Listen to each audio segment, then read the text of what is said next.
8 major AI launches in 17 days. $1 trillion in market cap moved before you finished your coffee. Right now, while you are scrolling, 3 companies are racing to replace the entire economy with code. This is not hype. The benchmarks just rewrote themselves overnight, hallucinations dropped 52%, and a single chatbot company crossed $30 billion in revenue. The internet did not just break. It got rebuilt. And almost nobody is paying attention to who is actually winning. Start with OpenAI. They quietly merged ChatGPT, Codex, and the developer API into one unified product team. Translation: they are building a super app. The kind that does not just answer your questions, it runs your laptop, books your flights, writes your code, and shops your groceries while you sleep. GPT 5.5 Instant became the default this month. It cut hallucinations by 52.5% on medical, legal, and finance prompts. That single number changes everything. Then came the bombshell almost nobody saw coming. OpenAI launched a brand new deployment company with $4 billion of starting capital. They quietly bought a firm called Tomorrow. They hired what they call forward deployed engineers. The message is brutal and clear. Consulting firms, your time is up. McKinsey just got a competitor that never sleeps, never bills hourly, and ships working software while it talks. The middlemen of corporate strategy are about to get squeezed hard. And it did not stop there. Novo Nordisk, the company behind Ozempic, signed a sweeping partnership with OpenAI to embed AI across the entire business. The stated goal is faster discovery of obesity and diabetes drugs. Translation: the next generation of weight loss medicine may be co-authored by a language model. If AI compresses drug pipelines by even 6 months, billions of dollars and millions of lives are on the table. That is not science fiction. That is real signed contract law. OpenAI also confirmed they are racing toward an AI agent smartphone. Mass production starts early 2027. Custom silicon arrives in 2028, co-designed with MediaTek and Qualcomm. Picture a phone with no apps. No home screen. Just one agent that listens, plans, and acts on your behalf. Apple has roughly 18 months before its entire interaction model becomes obsolete. The iPhone defined 15 years of consumer tech. The next phone may not have a screen worth touching at all. Now flip over to Anthropic, the quiet animal in the room. Their annual recurring revenue just hit $30 billion.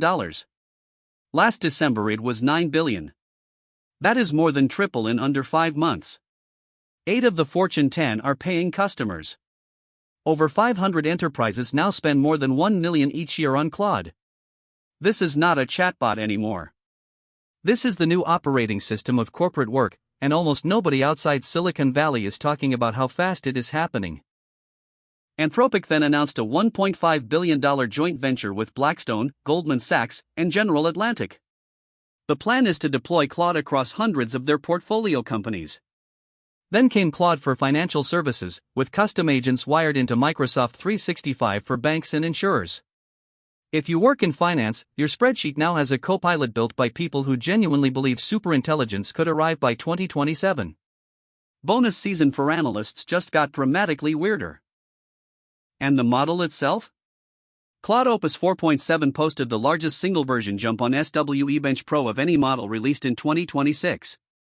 From 53.4% to 64.3%. That is a 10-point leap on real software engineering tasks in one release. The Claude Mythos preview now leads GPQA Diamond at 94.6%. Translation: a chatbot just beat most PhDs on graduate-level science questions. Most PhDs, sit with that number for a second. Google heard the noise and dropped a counter-punch. Gemini 3.1 Pro leads every public reasoning benchmark this month. GPQA Diamond 94.3. ArcAGI2 at 77.1%, a test specifically designed to be unmemorizable. Then Google released Gemini 4, an entire family of open models under the Apache 2.0 license. Free to download. Free to modify. Free to deploy commercially. Open source AI just gained a $3 trillion corporate sponsor overnight. At ICLR 2026, Google researchers unveiled an algorithm called TurboQuant.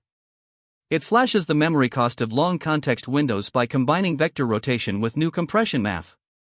In plain English, your AI assistant can now read entire books, full codebases, and complete legal cases in one prompt without melting a data center.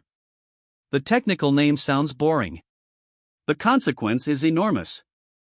Million token context just got cheap. That single fact quietly changes what software is even capable of doing tomorrow. Google is also rebuilding Android from the ground up around Gemini. The phrase the internal team keeps using is from operating system to intelligence system. Gemini will move between apps, see your screen, and complete real tasks across services without you tapping anything. If that ships before Apple finishes its own AI reboot, Google captures the next decade of mobile attention. 3.5 billion Android users wake up one morning to a phone that does everything for them. Apple has roughly 90 days to answer. China is not sitting still either. DeepSeek previewed a new model that closes the gap with the Western frontier. Kimi K2.6 and GLM 5.1 are now competing head-to-head with American closed models on benchmarks. Open-weight releases are no longer chasing. They are arriving on the same day.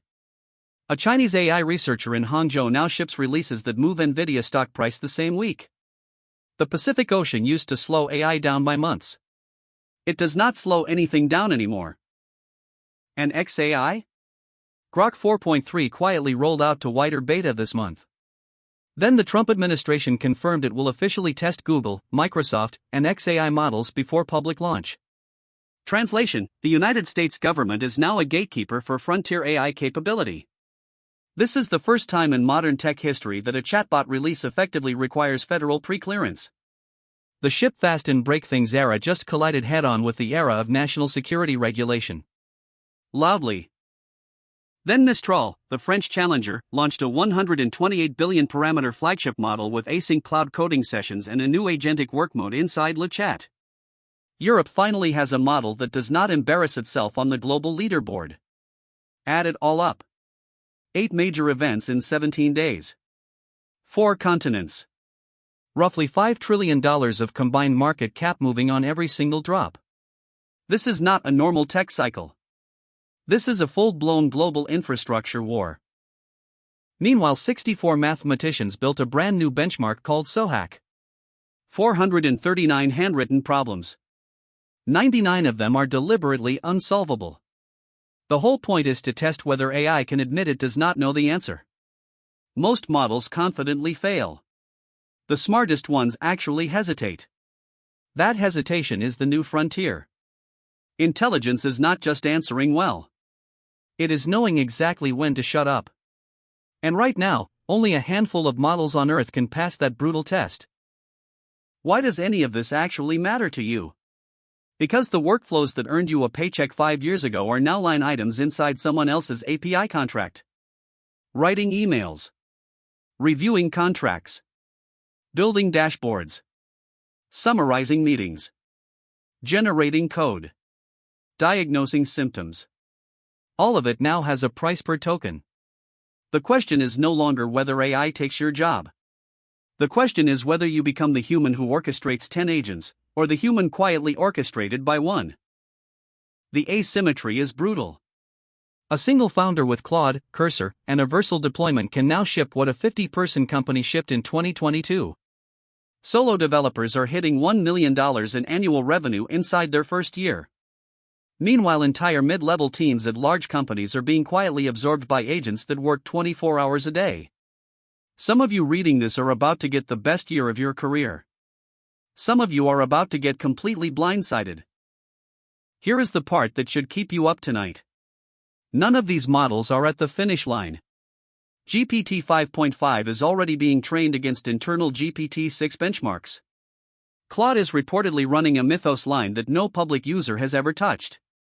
Gemini 4 is open source, which means in 3 months there will be 1,000 forked versions, some of them smarter than the original.